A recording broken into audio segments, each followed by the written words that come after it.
Hello students, welcome to science stares. তো আজকে প্রতিফলন চ্যাপ্টারের যে বিষয় সম্বন্ধে আমি আলোচনা করব সেটা হচ্ছে ম্যাগনিফিকেশন বা বিবর্ধন।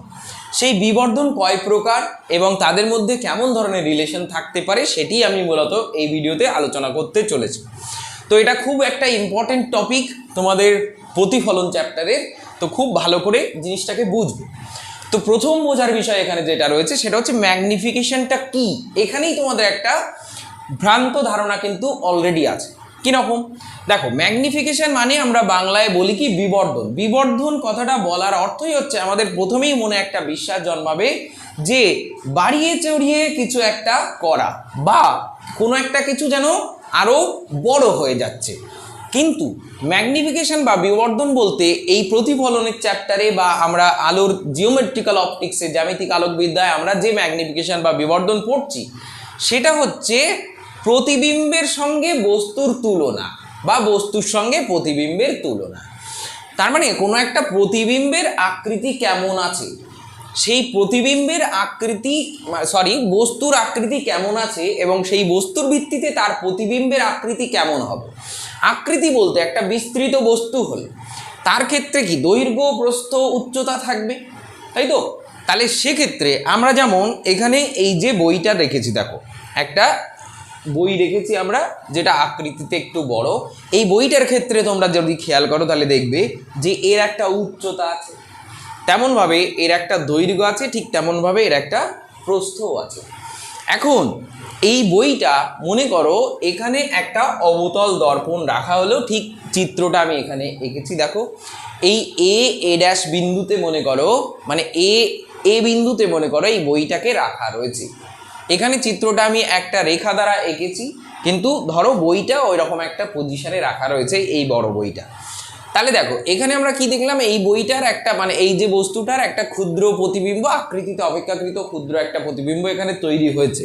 রশ্মিচিত্র তোমরা যদি খেয়াল করো তাহলে তোমরা জানবে যে বক্রতা কেন্দ্রের বাইরে এবং অসীমের মধ্যে কোনো একটা জায়গায় যদি কোনো বস্তু থাকে তাহলে দর্পণে তার প্রতিবিম্ব ফোকাস এবং বক্রতা কেন্দ্রের মধ্যে গঠিত হয় এবং সেই প্রতিবিম্ব আকৃতিতে খর্ব হয় এবং উল্টো হয়। অর্থাৎ প্রতিবিম্বটা সৎ প্রতিবিম্ব হবে কিন্তু অবশিষ্য হবে এবং খর্বাকার অর্থাৎ আকৃতিতে ছোট হবে। তাহলে দেখো, যদি বস্তুর আকৃতির তুলনায় প্রতিবিম্বের আকৃতি ছোট হয়ে যায় তাহলে কি এক্ষেত্রে আমরা বিবর্ধন পাবো না? এত বড় হলো না, তাহলে বিবর্ধন কি পাবো না? অবশ্যই পাবো। দেখো, বিবর্ধন মানে এক্ষেত্রে যে কথাটা বলা হয় যে আমরা প্রতিবিম্বের সঙ্গে বস্তুর তুলনা করে কিছু বিষয় সম্বন্ধে জানবো, সেগুলোই হচ্ছে ম্যাগনিফিকেশন বা বিবর্ধন। এই যে ম্যাগনিফিকেশন সেটা তিন প্রকারের হতে পারে। তার কারণ একটা বস্তু মূলত 3 ডাইমেনশনাল শেপের ক্ষেত্রে তার মূলত তিনটে বিশেষ জিনিস থাকে। কি বিশেষ পরিমাপযোগ্য রাশি কি কি থাকে? দৈর্ঘ্য থাকে, প্রস্থ থাকে এবং উচ্চতা থাকে, তাই তো? এখন একটা বস্তু তার মানে ওভারঅল একটা বিস্তৃত বস্তু থাকে সেটা হচ্ছে আয়তন। এখন একটা রৈখিক বস্তুর কথা যদি আমরা ভাবি, একটা রেখার কথা যদি ভাবি, তাহলে তার ক্ষেত্রে আয়তনটা আমরা ইগনোর করব, তার দৈর্ঘ্যটা বা উচ্চতাটা নিয়ে চিন্তা করব, যেমনটি এখানে আমি এঁকে দিয়েছি। কিন্তু একটা বিস্তৃত বস্তু হলে, যেটা আমি এখানে রেখেছি এই বইটা, তার তো দৈর্ঘ্য, প্রস্থ, উচ্চতা আছে, সুতরাং তার একটা আয়তন আছে। এটা একটা রৈখিক বস্তু কিন্তু এটা একটা রৈখিক বস্তু নয়। তাহলে দেখো, এই ম্যাগনিফিকেশন এবার আমরা প্রথমে ভালো করে বোঝার চেষ্টা করি। ম্যাগনিফিকেশন মূলত 3 প্রকার। নাম্বার 1 লিনিয়ার বা রৈখিক বিবর্ধন। নাম্বার 2 এরিয়াল অর ক্ষেত্রীয় বিবর্ধন। তারপর লংগিটিউডিনাল অর অ্যাক্সিয়াল, তার মানে অনুদৈর্ঘ্য বা অ্যাক্সিয়াল অর্থাৎ অক্ষীয় বিবর্ধন। দেখো, লিনিয়ার ম্যাগনিফিকেশনকে আমরা স্মল এম দ্বারা প্রকাশ করে থাকি, এরিয়াল ম্যাগনিফিকেশনকে আমরা এম ড্যাশ দ্বারা প্রকাশ করে থাকি এবং অ্যাক্সিয়াল ম্যাগনিফিকেশনকে আমরা এম ডাবল ড্যাশ দ্বারা প্রকাশ করে থাকি। শুধু মনে রাখার সুবিধার্থেই আমরা এই সিম্বলাইজেশনগুলো করেছি, বইতেও তেমনভাবেই করা আছে।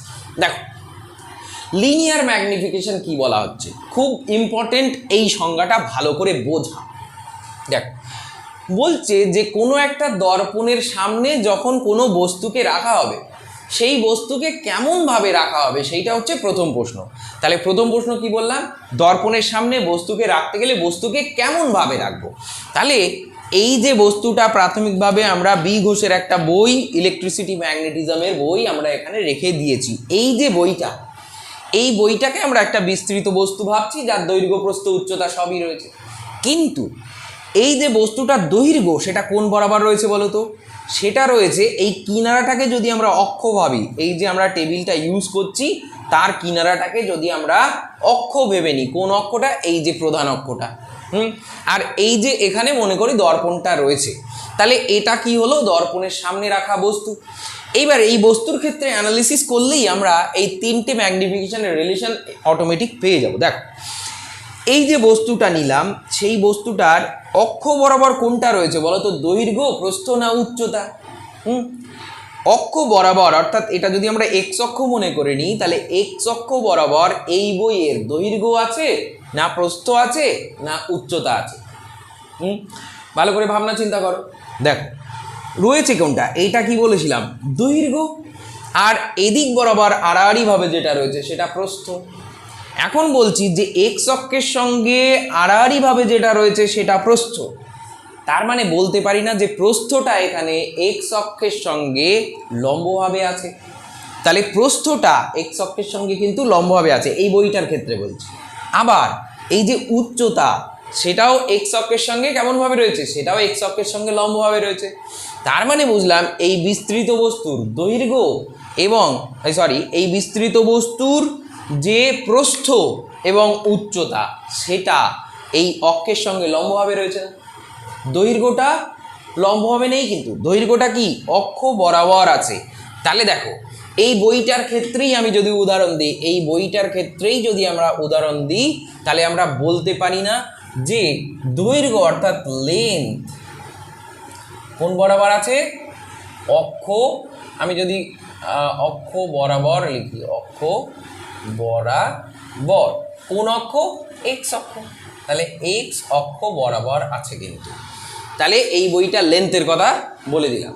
এবার দেখ, ব্রেথ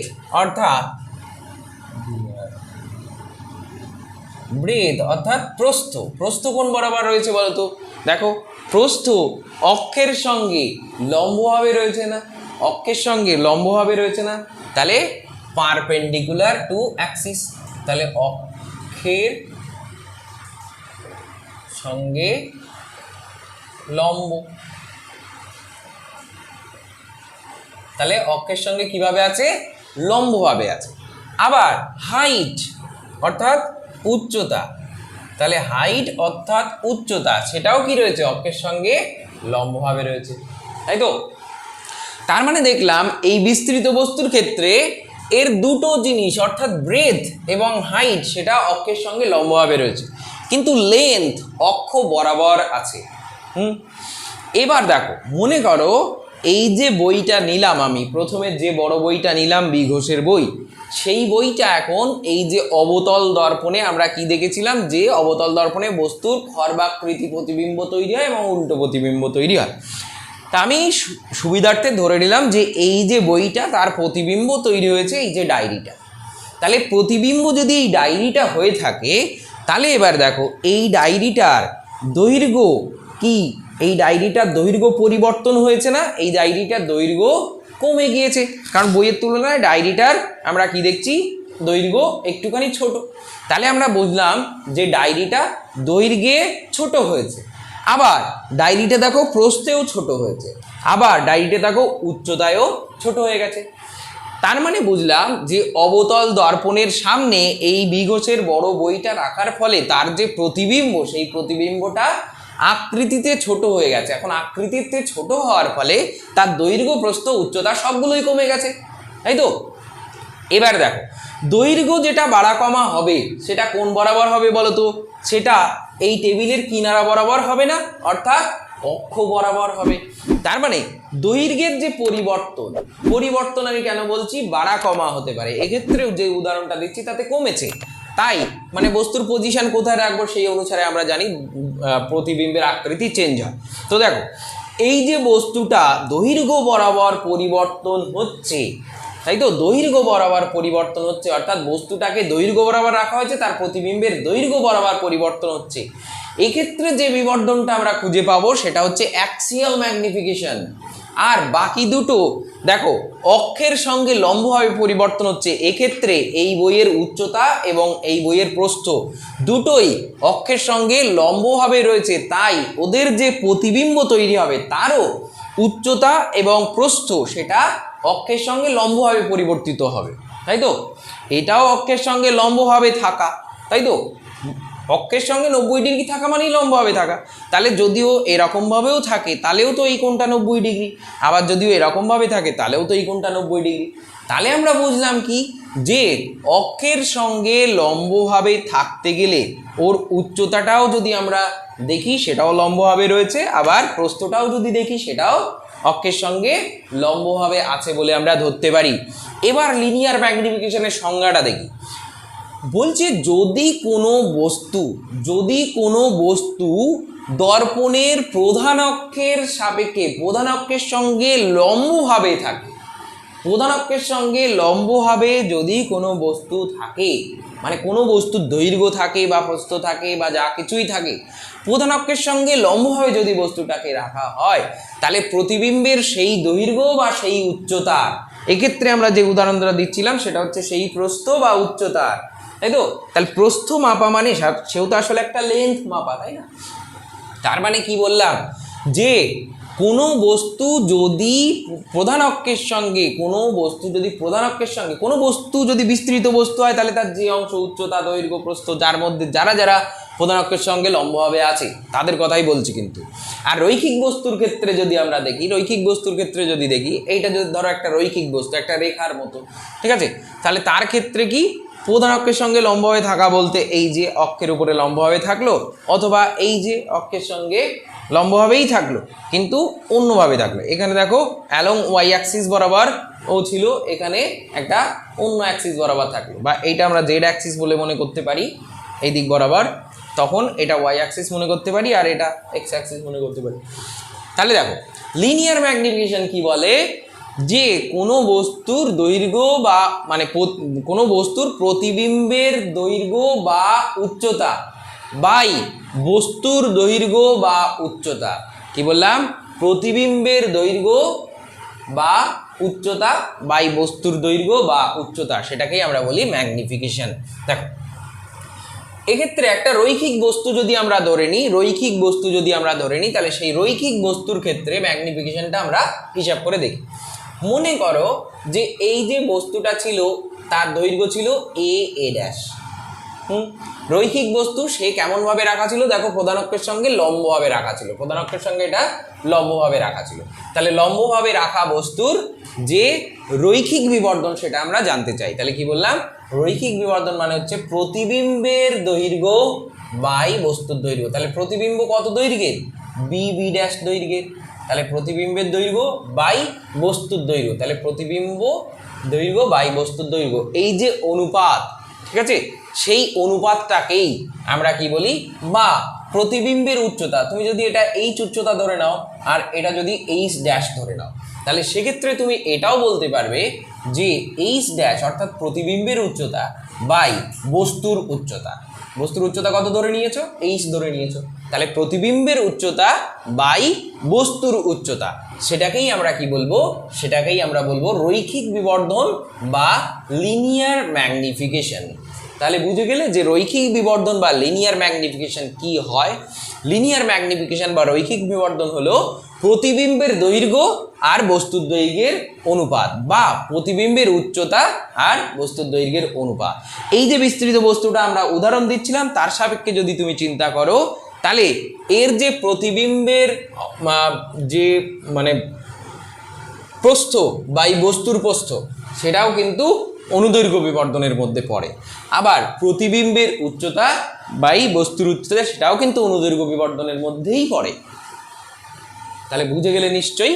তাহলে আমরা লিনিয়ার ম্যাগনিফিকেশন সম্বন্ধে জানলাম। তুমি চাইলে এই যে এটাকে এই বি ড্যাশের জায়গায় বি ড্যাশ বলতে আমরা কি বুঝিয়েছিলাম, প্রতিবিম্বের লেন্থ বুঝিয়েছিলাম। যদি আমরা লেন্থ মনে করি তাহলে বি ড্যাশের জায়গায় চাইলে তুমি কি বলতে পারো, এল ড্যাশও বলতে পারো, আর এটা দেখালো এল বলতে পারো। তাহলে যদি প্রতিবিম্বের হাইট বা বস্তুর হাইটের অনুপাত নেওয়া হয়, বা প্রতিবিম্বের দৈর্ঘ্য আর বস্তুর দৈর্ঘ্যের অনুপাত নেওয়া হয়, তাহলে সেক্ষেত্রে আমরা যেটা পাবো সেটাই হচ্ছে কি বললাম, সেটাই হচ্ছে আমরা বললাম রৈখিক বিবর্ধন। এবার দেখো, এবার আমরা কি করব, এরিয়াল ম্যাগনিফিকেশন অর্থাৎ ক্ষেত্রীয় বিবর্ধন দেখার চেষ্টা করব, ক্ষেত্রীয় বিবর্ধন দেখার চেষ্টা করব। দেখো, ক্ষেত্রীয় বিবর্ধন যখনই আমরা বলছি তখনই আমরা একটা বিস্তৃত বস্তুর ক্ষেত্রফলের ধারণাটা আগে মাথায় নিয়ে আসতে হবে। দেখো, এই যে বস্তুটার উদাহরণ আমরা দিচ্ছিলাম, তাহলে এর দৈর্ঘ্য প্রস্থ উচ্চতা সবই ছিল। এখন যখন এই বস্তুটার ম্যাগনিফিকেশন হয়েছে, অর্থাৎ দর্পণের সামনে রেখে এর প্রতিবিম্ব তৈরি হয়েছে, একটা ভিন্ন আকৃতি বিশিষ্ট প্রতিবিম্ব তৈরি হয়েছে, তখন এর ক্ষেত্রফলও তো পরিবর্তন হয়েছে, তাই না? তাহলে আমরা কি বললাম, যে এর ক্ষেত্রফলও পরিবর্তন হয়েছে। এবার দেখো, আমি যদি একটা বস্তুর ক্ষেত্রফলের কথা চিন্তা ভাবনা করি, দেখো আমি এই বস্তুটার কথাই ভাবছিলাম। প্রাথমিকভাবে যে বস্তুটার ক্ষেত্রে আমরা দেখছিলাম যে লিনিয়ার ম্যাগনিফিকেশন আমরা চিন্তা ভাবনা করেছি, সেরকম একটা বস্তু নিচ্ছি। ধরো কোনো একটি বস্তুর প্রাথমিক দৈর্ঘ্য ছিল, এই যে বস্তুটার কথাই বলছি, সেই বস্তুটার প্রাথমিক দৈর্ঘ্য ছিল কত, এল। তাহলে একটি বস্তুর, এরকম একটা বস্তু নিলাম আমরা, বস্তুর একটা ক্ষেত্রফল নিলাম। এই বস্তুটা দেখা গেল আকৃতি পরিবর্তন করে এমন হয়ে গেছে,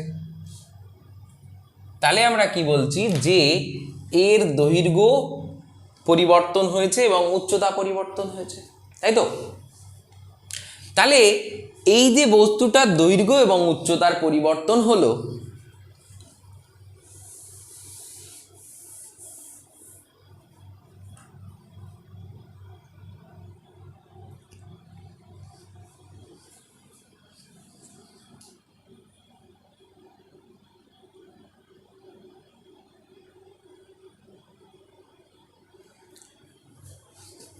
তাহলে দেখো এবার আমরা লিনিয়ার ম্যাগনিফিকেশনের ধারণাটা পেয়ে গেলাম। লিনিয়ার ম্যাগনিফিকেশন তাহলে কি হয়েছিল, যখন কোনো একটা অক্ষের সঙ্গে লম্বভাবে, অক্ষের সঙ্গে, প্রধান অক্ষের সঙ্গে লম্বভাবে বস্তুকে রাখা হবে, তখন সেই বস্তুর যে উচ্চতা, অর্থাৎ প্রতিবিম্বের উচ্চতা আর বস্তুর উচ্চতার অনুপাত, বা প্রতিবিম্বের দৈর্ঘ্য আর বস্তুর দৈর্ঘ্যের অনুপাত, সেটাকেই আমরা কি বলি, রৈখিক বিবর্ধন বলে থাকি। এবার দেখো, একটা বিস্তৃত বস্তুর ক্ষেত্রে তার একটা এরিয়া অর্থাৎ ক্ষেত্রফল থাকে। এক্ষেত্রে আমরা যেমন দেখছিলাম যে এই বস্তুর ক্ষেত্রে তার একটা উচ্চতা ছিল না এবং তার একটা কি ছিল, প্রস্থ ছিল না। সেই মতো চিন্তা করলে দেখো, এক্ষেত্রে ভালো করে বুঝবা জিনিসটা। তোমরা একটা অন্যরকম চিন্তাধারা ধরে নিয়েছো, বইতে সম্ভব মানে এরকম করে সিম্পলি একটা ছবি আঁকছো, একে তাকে ছোট বা বড় করে এরকম একটা ছবি আঁকছো, তুমি দেখছো যে এটা একটা লেন্থ, এটা আর একটা লেন্থ, এটা তুমি এল ড্যাশ ধরে নিচ্ছ, আর এটা তুমি একটা আর একটা ব্রেথ ধরে নিচ্ছ, নিয়ে তুমি দিব্যি কষে দিচ্ছ। কিন্তু কনসেপ্টের ব্যাপার আছে। দেখো, কনসেপ্টের ব্যাপার হচ্ছে এইটা, যে কোনটার কথা বলা হচ্ছে, যখন এই বইটা আকৃতির পরিবর্তন ঘটবে, তখন ওর এপাশের যে ক্ষেত্রফলটা রয়েছে, অর্থাৎ এই যে বিস্তৃত বস্তুটা আমরা নিয়েছি, সেই বস্তুটার ক্ষেত্রে যদি আমরা দেখি, তাহলে ওর একটা উচ্চতা রয়েছে, এখান থেকে তোমরা দেখতে পাচ্ছ, এবং এখানে কি রয়েছে, একটা লেন্থ রয়েছে।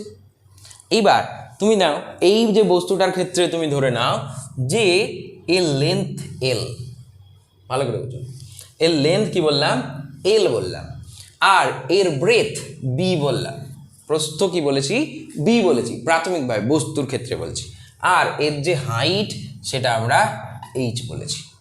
তাহলে এল বি আর এইচ, একটু বড় করে লিখি, এল বি আর এইচ, এই যে বস্তুটার ক্ষেত্রে। এবার দেখো, যখন এই বস্তুটার প্রতিবিম্ব তৈরি হয়েছে, সেই প্রতিবিম্ব আকৃতিতে ছোট হয়েছে, তাহলে এখন প্রতিবিম্বের ক্ষেত্রে মনে করো দৈর্ঘ্যটা পরিবর্তন হয়েছে এল ড্যাশ, প্রস্থটা পরিবর্তন হয়েছে বি ড্যাশ, এবং এইচ অর্থাৎ উচ্চতা সেটা পরিবর্তন হয়েছে এইচ ড্যাশ। এবার দেখো, এবার আমরা কি বলতে চাইছি, আমরা রৈখিক বিবর্ধনের মান বার করতে চাই। এই বিস্তৃত বস্তুর আমরা এরিয়াল অর্থাৎ ক্ষেত্রীয় বিবর্ধনের মান জানতে চাই।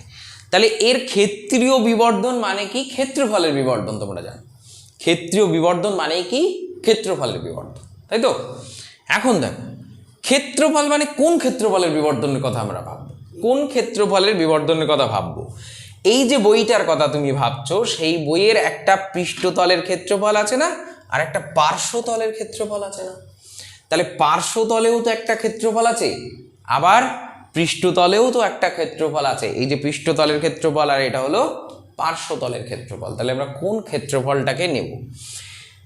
এবার দেখো রৈখিক বিবর্ধন যখন আমরা পড়েছিলাম তখন আমরা একটা কথা বলেছিলাম যে রৈখিক বিবর্ধনের ক্ষেত্রে কোনটা হবে, যখন কোনো একটা বস্তু প্রধানকের সঙ্গে কোনো একটা প্রধানকের সাপেক্ষে যখন রৈখিক বস্তুটা লম্বভাবে থাকবে তখন তার বিবর্ধনটা হবে রৈখিক বিবর্ধন।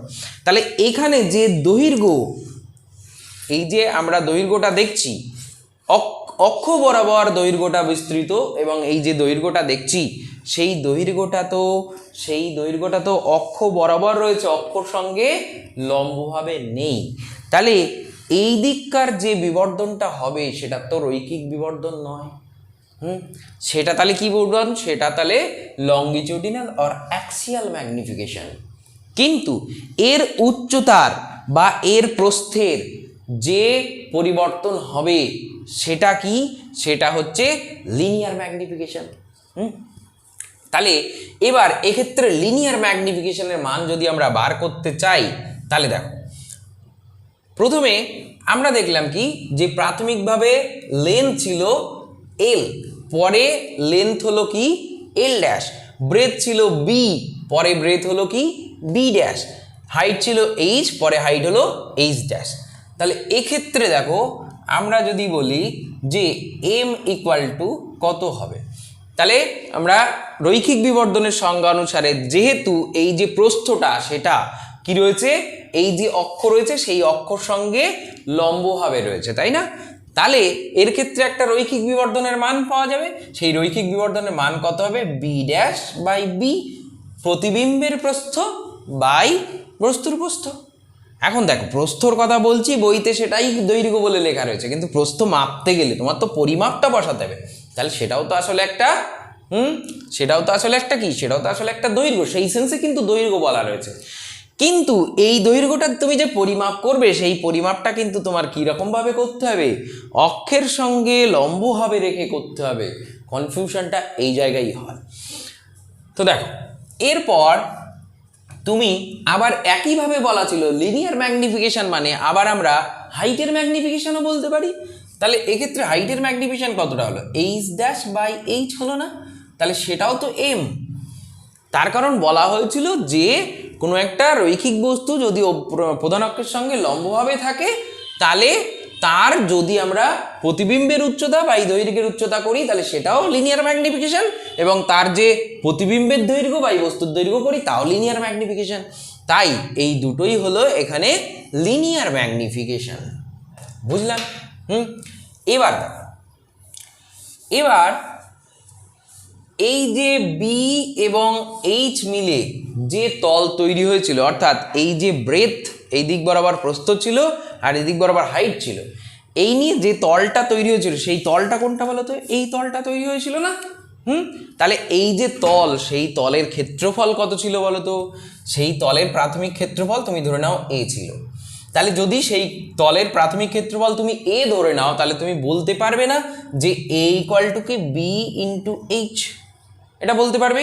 তাহলে তুমি বলতে পারলে যে A equal to B into H, প্রাথমিকভাবে ওই তলের ক্ষেত্রফল। পরে তার ক্ষেত্রফল পরিবর্তন হয়ে গেছে না? ক্ষেত্রফল পরিবর্তন হয়ে পরবর্তীতে ক্ষেত্রফল কত হয়েছে বলো তো?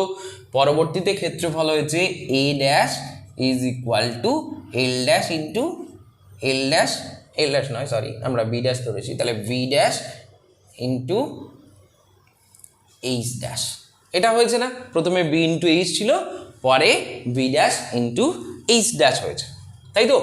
তাহলে সেক্ষেত্রে যে ম্যাগনিফিকেশন হবে সেই ম্যাগনিফিকেশনটা আমরা কি দ্বারা লিখি? এম ড্যাশ দ্বারা লিখি না? তাহলে magnification M dash equal to আমরা কি লিখতে পারবো? এ ড্যাশ বাই এ, এমন করে লিখতে পারবো, তাই তো? তাহলে এ ড্যাশ ইকুয়াল টু আমরা আবার কি লিখতে পারি? এ ড্যাশ ইকুয়াল টু আমরা এ ড্যাশের জায়গায় কি লিখতে পারবো? দেখো B dash into H dash. B dash into H dash by B into H, এটা আমরা লিখতে পারবো তো? এবার তুমি দেখো এই যে বি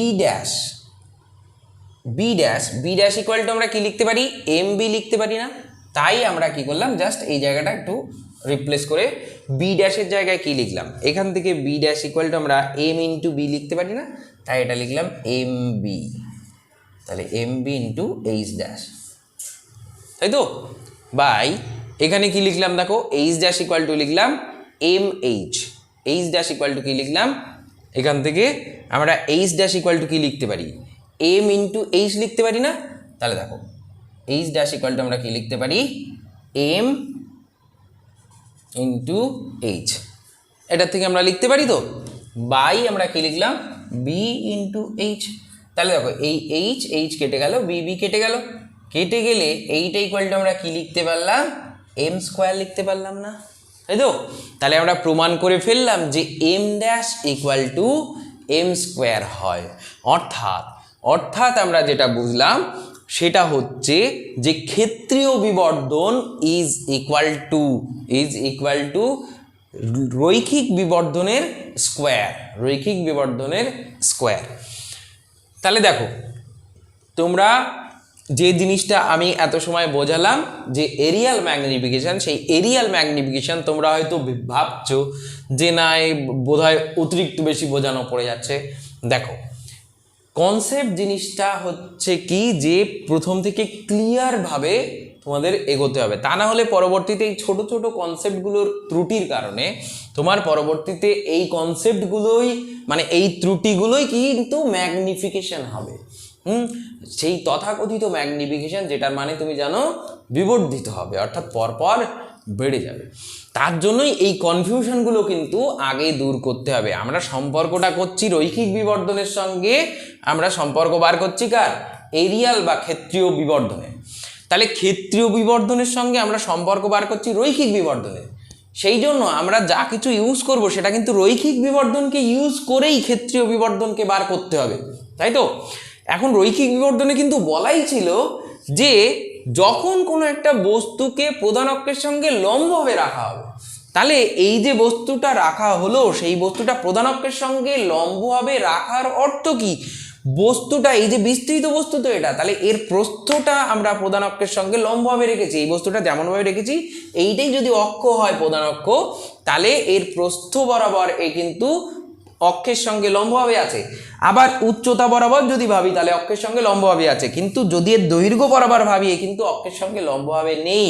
সেই জন্য এই দিকে ওর যে ম্যাগনিফিকেশন হবে সেইটা কিন্তু লিনিয়ার ম্যাগনিফিকেশন নয়। সেই জন্য এই দিককার ম্যাগনিফিকেশন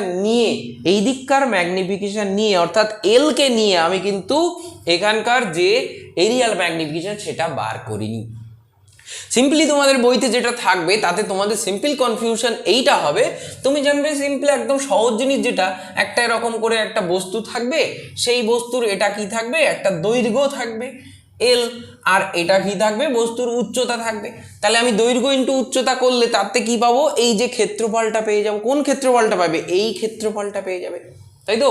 তাহলে এই ক্ষেত্রফলটা তুমি পেয়ে গেলে। তাই এই ক্ষেত্রফলটা তৈরি হয়েছে কিভাবে, এই ক্ষেত্রফলটা তৈরি হয়েছে এই দিক বরাবর যে দৈর্ঘ্য রয়েছে এবং এই দিক বরাবর যে প্রস্থ রয়েছে সেইটাকে নিয়ে এই ক্ষেত্রফলটা তৈরি হয়েছে, তাই তো? এখন আমাদের কি বলেছে যে আমরা ক্ষেত্রীয় বিবর্ধনের সঙ্গে রৈখিক বিবর্ধনের সম্পর্ক যখন বার করতে চাইবো, তাহলে রৈখিক বিবর্ধনের সংজ্ঞায় আবার কি বলা ছিল, সংজ্ঞায় বলা ছিল তো যে অক্ষের সঙ্গে লম্বভাবে থাকতে হবে। তাহলে অক্ষের সঙ্গে এই যে বস্তুটার উচ্চতাটা লম্বভাবে রয়েছে আর প্রস্থটা লম্বভাবে রয়েছে, তাই তো? তাহলে রৈখিক বিবর্ধনের রেসপেক্টে যদি আমরা ক্ষেত্রফল বার করতে চাই তাহলে আমাদের কোন ক্ষেত্রফল নিয়ে কাজ করতে হবে, এই পাশের ক্ষেত্রফল নিয়ে কিন্তু কাজ করতে হবে। এইটা মাথায় রাখবে, সেই জন্যই কিন্তু এই জিনিসটা বলা আর এই জিনিসটাকে আলাদা করে সুন্দর করে লিখে দেওয়া। এবার তোমরা যেমন খুশিভাবে পড়তে পারো, কোনো সমস্যা নেই। আশা করি কনসেপ্টটা তোমাদের মধ্যে প্রবেশ করেছে। তো দেখো এরপর আমরা যেটা করবো সেটা হচ্ছে লংগিটিউডিনাল বা অ্যাক্সিয়াল ম্যাগনিফিকেশন। তোমাদের কাছে এরিয়াল ম্যাগনিফিকেশন সবচেয়ে সহজ লেগেছিল, আমি এসেই বোধহয় বিরক্ত করে দিলাম যে এরিয়াল ম্যাগনিফিকেশনটা আরও কঠিন করে ফেলেছি তোমাদের কাছে। তো যাই হোক, জিনিসটা আসলে কঠিন নয়, জিনিসটা আসলে সবই তো একই, শুধু কনসেপ্ট একটুখানি দেখে নিতে হবে। তো দেখ এরপরে তোমাদের যেটা পড়াবো সেটা কি, সেটা হচ্ছে এবার আমরা আলোচনা করব লঙ্গিটিউডিনাল অর অ্যাক্সিয়াল অর্থাৎ অনুদৈর্ঘ্য বা অক্ষীয় বিবর্ধন সম্বন্ধে। তাহলে অক্ষীয় বিবর্ধন নিশ্চয়ই অক্ষ বরাবর হবে, বোঝাই যাচ্ছে যে অক্ষীয় বিবর্ধনের কথা যখন বলছেন তাহলে সেটা নিশ্চয়ই অক্ষ বরাবর কোনো বিবর্ধনের কথা বলা হচ্ছে। হ্যাঁ ঠিক ধরেছ, অক্ষ বরাবর বিবর্ধনের কথাই আমি বলছি। অক্ষ বরাবর বিবর্ধন বলতে কি, এই যে বইটা আমি রেখেছিলাম তার এই যে দৈর্ঘ্যটা তুমি দেখতে পাচ্ছ, এই দৈর্ঘ্যটা কি হয়েছে এখানে পরিবর্তন হয়েছে ডায়েরির ক্ষেত্রে, সেই দৈর্ঘ্যটা দেখালো কমে গিয়েছে। এই দৈর্ঘ্যটা কোন বরাবর ছিল, অক্ষ বরাবর ছিল না, তাই তো? তাহলে এই বস্তুটা অক্ষ বরাবর কতটা বাড়া কমা হচ্ছে সেটাই হচ্ছে কিন্তু এর অক্ষীয় বিবর্ধনের পরিমাপ, তাই তো? তাহলে কোনো বস্তুকে প্রধান অক্ষের সঙ্গে অর্থাৎ প্রধান অক্ষ বরাবর রেখে দিলে, কোনো বস্তুকে প্রধান অক্ষ বরাবর রেখে দিলে তবে সেই বস্তুর যে প্রতিবিম্ব, সেই প্রতিবিম্বের যে দৈর্ঘ্যের পরিবর্তন হলো আর বস্তুর দৈর্ঘ্যর যে অনুপাত, তাহলে প্রতিবিম্বের দৈর্ঘ্য বাই বস্তুর দৈর্ঘ্য এই যে অনুপাত, যখন বস্তুটাকে অক্ষের সঙ্গে অর্থাৎ অক্ষ বরাবর রাখা হবে তখন আমরা যে বিবর্ধনটা পাবো সেটাই হচ্ছে লঙ্গিটিউডিনাল অর অ্যাক্সিয়াল ম্যাগনিফিকেশন, তাই তো? তার মানে কেবলমাত্র এদিক বরাবর কতটা প্রসারিত হলো ওদিকের চিন্তা কিন্তু আমরা করছি না, এরিয়াল ম্যাগনিফিকেশন সব চিন্তা করা হয়ে গেছে, কেবলমাত্র এই দিক বরাবর কতটা সংকোচন প্রসারণ হচ্ছে সেটাই কিন্তু আমরা লঙ্গিটিউডিনাল বা অ্যাক্সিয়াল ম্যাগনিফিকেশনে আমরা দেখব। এবার দেখো আমরা এই যে দর্পণের যে চিত্র অঙ্কন করেছি সেখান থেকে বস্তু দূরত্ব প্রতিবিম্ব দূরত্বর মধ্যে সম্পর্ক এবং ফোকাস দূরত্বের মধ্যে সম্পর্ক আমরা আগেই শিখে নিয়েছি যে 1/v plus 1/u is equal two 1/f, এবং আমরা জানি যে দর্পণের ক্ষেত্রে তার ফোকাল লেন্থ তার আশপাশের মাধ্যমের প্রকৃতির উপরে ডিপেন্ড করে না, তাই তো? সুতরাং বস্তু কোন অবস্থানে থাকবে সেই অনুসারে প্রতিবিম্ব কোথায় তৈরি হবে সেটা ঠিক হয়ে যাবে। তার জন্যই আমরা বলেছিলাম যে বস্তুকে যদি অসীম এবং বক্রতা কেন্দ্রের মধ্যে কোথাও রেখে দেওয়া হয় তাহলে প্রতিবিম্ব সর্বদা ফোকাস এবং বক্রতা কেন্দ্রের মধ্যে কোথাও গঠিত হবে। তো যাই হোক, এগুলো আমরা আগে শিখে নিয়েছিলাম। এবার আমরা তাহলে এখান থেকে একটা জিনিস জানতে পারলাম যে দর্পণের এই যে দর্পণটা আমরা নিয়েছি, উত্তল হোক বা অবতল হোক যে কোনো দর্পণ, তার ফোকাস দৈর্ঘ্যের কখনো পরিবর্তন হবে না, অর্থাৎ ফোকাস দৈর্ঘ্য ইজ অলওয়েজ কনস্ট্যান্ট। তাহলে ফোকাস দৈর্ঘ্য যদি অলওয়েজ কনস্ট্যান্ট থেকে থাকে অর্থাৎ পরিবর্তনশীল না হয়, তাহলে পরিবর্তনশীল যদি না হয় তাহলে আমরা লিখতে পারি যে এফ ইজ ইকুয়াল টু ধ্রুবক বা কনস্ট্যান্ট, তাই তো? এখন আমরা কি বলছি যে একটা বস্তু মানে প্রতিবিম্বের একটা দর্পণের সামনে একটা বস্তুকে কোন জায়গায় রাখবো তার ভিত্তিতে প্রতিবিম্ব দূরত্ব কি হবে, পরিবর্তন হবে। প্রতিবিম্ব কোথায় গঠিত হবে সেটা ঠিক হবে বস্তু আমি কোথায় রেখেছি তার উপর, পারিপার্শ্বিক মাধ্যমের উপরে নয়। তাহলে বস্তু আমি কোথায় রেখেছি তার উপর, তার মানে বস্তুর অবস্থানের সঙ্গে প্রতিবিম্বের অবস্থানের সম্পর্ক আছে না? তার মানে বোঝা যায় যে ইউ পরিবর্তন করলে ভি পরিবর্তন হয়, ইউ পরিবর্তন করলে ভি পরিবর্তন হয়। তার মানে আমরা বলতে পারি না যে V is a function of U, তাহলে আমরা বলতে পারি না যে V is a function of U, অর্থাৎ ভি ইউ এর একটি অপেক্ষক, ভি নিজের মানটাকে ঠিক করার জন্য ইউ এর জন্য অপেক্ষা করে, ইউ এর মানের জন্য অপেক্ষা করে, সেই জন্য বলা হয় ভি ইউ এর একটি অপেক্ষক বা V is a function of U. তাহলে ভি যেহেতু ইউ এর একটি অপেক্ষক সেহেতু ইউ পরিবর্তন হলে ভির পরিবর্তন হবে, তাই তো? সুতরাং ইউ এর এখন সামান্য যদি আমরা পরিবর্তন করি তাহলে ভি এরও সামান্য পরিবর্তন হবে। সেই পরিবর্তন কি সেটা জানার জন্য আমাদের কি করতে হবে, ডেরিভেটিভ করতে হবে, সিম্পল। তাহলে এই জিনিসটা আর লাগবে না, এই জিনিসটা আমি সরিয়ে দিলাম। দেখো তাহলে এখন আমাদের কি করতে হবে, ডেরিভেটিভ করতে হবে, সিম্পল। তাহলে আমরা ডেরিভেটিভের অপারেটর ঠিক করি কার ভিত্তিতে, ফাংশনের মধ্যে যে কি রয়েছে ভ্যারিয়েবল আছে তার ভিত্তিতে। তাহলে এখানে ভ্যারি করছে কে, ইউ, ইউকে ভ্যারি করালেই ভি ভি পরিবর্তন হচ্ছে। তার মানে ইউ এখানে কি, ইউটাই এখানে হচ্ছে অপেক্ষক বা চল রাশি। তাহলে সেই চল রাশির ভিত্তিতে আমরা যে অপারেটর নির্বাচন করলাম সেটা কি হবে, ডি ডি ইউ হবে। তাহলে এবার আমরা কি করছি, ডি ডি ইউ অপারেটর সাপেক্ষে এই যে সমীকরণ তাকে আমরা অপারেট করার চেষ্টা করছি। তাহলে একে অপারেট করার চেষ্টা করলে কি পাবো, 1/v plus D D U of 1/u is equal to D D U of 1/f, তাই তো? এটা আমরা পেয়ে যাব। এখন দেখো f একটি ধ্রুবক রাশি, suppose f is a number এবং f is equal two 20 centimetre, তাহলে 1/20 করলে যেটা পাবে সেটা তো কোনো একটা নাম্বার হবে, তাই না? সেটা পয়েন্টে আসুক আর যেমনই হোক সেটা তো একটা নাম্বার, তাহলে সংখ্যা, তাহলে সেটা পরিবর্তনশীল সংখ্যা নয়, সেটা তো একটা সংখ্যা, নির্দিষ্ট সংখ্যা। তার মানে ফোকাস দৈর্ঘ্য কনস্ট্যান্ট হলে তার যে অপারেটর ডেরিভেটিভ করবে, কোনো একটা কনস্ট্যান্টের অপারেশন হলেই সে কি হবে, কনস্ট্যান্ট মরে যাবে, ডেড হয়ে যাবে কনস্ট্যান্ট। তার মানে কি থাকবে না কনস্ট্যান্টটা। দেখো কনস্ট্যান্ট মানে কি, কনস্ট্যান্ট তো ধ্রুবক, তাহলে ধ্রুবকের আমরা ডেরিভেটিভ করি কেন, পরিবর্তন বোঝার জন্য, কারোর সাপেক্ষে তার কি পরিবর্তন হচ্ছে। তাহলে যার পরিবর্তনই হয় না তার পরিবর্তন কি, শূন্য। তাহলে du অফ 1/f এইটা ইকুয়াল টু আমরা কত লিখবো, পরিবর্তন হয় না, এই না কথাটা আমরা কেমন ভাবে বোঝাই, শূন্যর সাহায্যে বোঝাই, তাই আমরা লিখবো এইটা ইকুয়াল টু কত, 0। কেননা f কনস্ট্যান্ট হওয়ার কারণে du যে অপারেটরটা আছে সেই অপারেটরের মানে সে যাই করার চেষ্টা করুক না কেন, কনস্ট্যান্টের অপারেশন হলে কি হবে, কনস্ট্যান্টের ভ্যালু শূন্য হয়ে যাবে, কনস্ট্যান্ট মরে যাবে। এবার দেখো এখানে 1/v আছে, কিন্তু অপারেটর হিসেবে আমি নিয়েছি কি du, তাহলে খুব মুশকিল, du বলে যে অপারেটরটা আছে সেটা 1/v কে অপারেট করতে পারবে না, তাই তো? তাহলে 1/v কে অপারেট করার জন্য আমাদের কি করতে হবে, দেখো তুমি যদি স্কিনের ডাক্তারের কাছে ক্যান্সার ঠিক করতে যাও, ঠিক আছে, ব্রেন টিউমার সারাই করতে যাও, মানে চিকিৎসা করতে যাও, তাহলে সেক্ষেত্রে তিনি তো পারবেন না এই জিনিসটা করতে, তাই তো?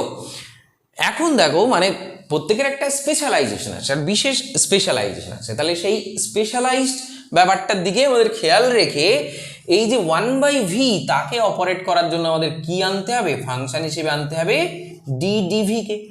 এখন এই যে ddvটা নিচে নিয়ে আসলাম, এই যে অপরাধটা আমি করলাম তার প্রায়শ্চিত্ত স্বরূপ ডিভিটাকে এখানে আমি রেখে দিলাম উপরে, আবার ডিউটাকে এখানে রেখে দিলাম, তাহলে কোনো সমস্যা নেই। এইবার দেখো এখান থেকে আমরা কি করতে পারবো, du অফ 1/u, তাহলে এর তো অপারেশন হবে, তোমরা জানো কি পাওয়া যাবে, -1/u² পাওয়া যাবে। এখানে যেহেতু প্লাস ছিল তাহলে মাইনাসটা এখানে বসে গেল, তাহলে সেটা ইকুয়াল টু আমি কি লিখতে পারি, শূন্য লিখতে পারি। এখন এখান থেকে কি হবে, ddv অফ 1/v, এবার তো অপারেশন খুব সুন্দরভাবে হবে, তাহলে -1/v² dv du which is equal to কত, এটা এই সাইডে গেলে হলো 1/u²। তাহলে এখান থেকে আমরা dv du is equal to পেলাম কত, dv du is equal to পেলাম -v²/u², এটা পেলাম। এবার দেখো এইটা ইকুয়াল টু চাইলে আমরা এমন লিখতে পারি -v/u এর হোল স্কোয়ার। এখন এই যে -v/u, এই যে -v/u ব্র্যাকেটের মধ্যে রেখেছি, সেটা মানেই কি, সেটা মানেই হচ্ছে স্মল m, তাহলে আমরা লিখলাম স্মল m এর স্কোয়ার। আর এই যে dv du সেটাই আমরা কি বলবো, সেটাই আমরা বলবো অনুদৈর্ঘ্য বা অক্ষীয় বিবর্ধন, যাকে আমরা কি দ্বারা প্রকাশ করেছিলাম, m ডাবল ড্যাশ দ্বারা প্রকাশ করেছিলাম, তাই তো? তাহলে আমরা দেখতে পেলাম যে এই যে m ডাবল ড্যাশের মান অলওয়েজ নেগেটিভ হয়, অর্থাৎ ঋণাত্মক হয়। তাহলে এ কথার তো কোনো মানে আছে নিশ্চয়ই, কেন হঠাৎ করে মাইনাসটা আসবে সেটাও তো তোমাদের জেনে রাখা উচিত। দেখো বলছে যে এই মাইনাসটা কি সিগনিফাই করে, কি সিগনিফিক্যান্স আছে ওই মাইনাসটার, ওই মাইনাসটার একটা গুরুত্বপূর্ণ সিগনিফিক্যান্স এই যে বিবর্ধনের মান যাই হোক না কেন, ধনাত্মক হোক বা ঋণাত্মক হোক, যাই হোক না কেন, বিবর্ধনের মান যাই হোক না কেন, রৈখিক বিবর্ধনের মান যাই হোক না কেন, অনুদৈর্ঘ্য বিবর্ধন সবসময় কি হবে, মাইনাস হবে। অর্থাৎ বস্তু যেদিকে থাকবে প্রতিবিম্ব তার বিপরীত দিকে তৈরি হবে, বস্তু যেদিকে থাকবে প্রতিবিম্ব সবসময় তার বিপরীতে হবে। অর্থাৎ আমরা কি বুঝলাম, যে এই যে বস্তুটা প্রাথমিকভাবে এখানে রাখা ছিল, তাহলে এই বস্তুটার কি হচ্ছিল, বিবর্ধন যখন হচ্ছিল, এই বস্তুটা কি হচ্ছিল, আকৃতিতে ছোট হয়ে যাচ্ছিল বা বড় হয়ে যাচ্ছিল, কিছু একটা হচ্ছিল, তাই তো? তাহলে প্রতিবিম্ব মানে বস্তুটা কোথায় অবস্থান করেছে সেই অনুসারে তার প্রতিবিম্বের পরিবর্তন হচ্ছিল, তাহলে প্রতিবিম্বের মানে বস্তুর অবস্থানের ভিত্তিতে প্রতিবিম্বের পরিবর্তন হচ্ছিল। তা দেখা যাবে যে এই পরিবর্তন বিপরীত হবে, সেইটাই বোঝানোর জন্য এই নেগেটিভ সিম্বলটা আমরা ইউজ করেছি। তাহলে আমরা বিবর্ধন সম্বন্ধে স্পষ্ট ধারণাগুলো পেয়ে গেলাম। সবচেয়ে ইম্পর্টেন্ট যে কথাটা ছিল যে ক্ষেত্রীয় বিবর্ধন, তোমাদের কাছে যদিও এটাই একটু কঠিনতম মনে হয় বলে তোমাদের মনে হয় যে বোধহয় এটাই সব থেকে কঠিন ব্যাপার, কিন্তু তা নয়। আসলে এরিয়াল ম্যাগনিফিকেশনটা একটুখানি ভিতর থেকে বোঝার বিষয় আছে। আর এটা এই যে ফাংশন, অর্থাৎ কোনটা কার উপরে কেমনভাবে নির্ভর করছে, এটাই যদি এক্স্যাক্টলি ঠিকঠাক করে জেনে যাও তাহলে আর কোনো জায়গায় সমস্যা হওয়ার কথা নয়, কেননা ডেরিভেটিভ তোমাদের অলরেডি করা হয়ে গেছে। তাহলে এত সময় পর্যন্ত ম্যাগনিফিকেশন বিষয়ে আমি ক্লিয়ার আলোচনা করেছি, একটু বেশি আলোচনা করে দিয়েছি, যেটা এইচএস পরীক্ষার রেসপেক্টে তোমরা হয়তো অতটা প্রয়োজনীয় ভাবো না, কিন্তু অবশ্যই প্রয়োজনীয়। কেননা শুধু একটা পার্টিকুলার বোর্ড এক্সামের কথা ভাবলে হবে না, সঙ্গে অন্যান্য এক্সামগুলোকে একসঙ্গে ভাবতে হবে। তা না হলে ওই প্রথমে বড় চিন্তা ভাবনা করবো যে উড়োজাহাজ চালাবো, প্লেন চালাবো, এটা সারাই করব, ওটা সারাই করব, এটা ওটা বলতে আমি দেখা গেলো বিমান সারাই করব বা রকেট লঞ্চ করব, বিভিন্ন কিছু ভাবনা চিন্তা করছো। এখন শেষে ভাবছো যে না এবারে এইচএসটা ভালো করে হয়ে যাক, তারপরে এবার বসে নিট দেবো বা আইআইটি অ্যাডভান্স ক্র্যাক করব, তার জন্য বিভিন্নভাবে কি করব, কোচিং নেবো, এটা ওটা করব। কিন্তু এখন থেকে যদি দুর্বল হতে হতে যাও, তখন কোচিং নাও আর যাই নাও, তুমি অতটাও সহজে রিকভার করতে পারবে না, তাই তো? সেই জন্য বেসিকগুলো ক্লিয়ার করতে করতে যাও, নাহলে ভাববে তুমি হাওয়াই জাহাজ চালাবে, কিন্তু শেষে তোমার কি করতে হবে, সাইকেলের চাকায় হাওয়া দিতে হবে। সহজ ব্যাপার। যাই হোক, ডিমোটিভেট করার জন্য নয়, মোটিভেট করার জন্যই বললাম। তাহলে জিওমেট্রিক্যাল অপটিক্সের আলোর প্রতিফলন চ্যাপ্টারের যে সমস্ত টপিকগুলো ছিল সবগুলোই আমরা শেষ করে ফেলেছি। থিওরিটিক্যালি সবগুলো এরকম করে কভার করে তারপরে আমরা এবার পরপর সমস্ত থিওরিগুলো কভার করার পরপর আমরা বিভিন্ন প্রবলেমস নিয়েও আলোচনা করব। ঠিক আছে, ধন্যবাদ সঙ্গে থাকার জন্য। আর ভালো লাগলে বা কোনো অংশে সমস্যা বলে মনে করছো, যদি কোনো মনে করো, তাহলে সেটা অবশ্যই কমেন্টে জানিও। আর সকলের যাতে হেল্প হয় তার জন্য চ্যানেলটা একটু শেয়ার করো, এটাই আমার দাবি। ঠিক আছে, ওয়েলকাম।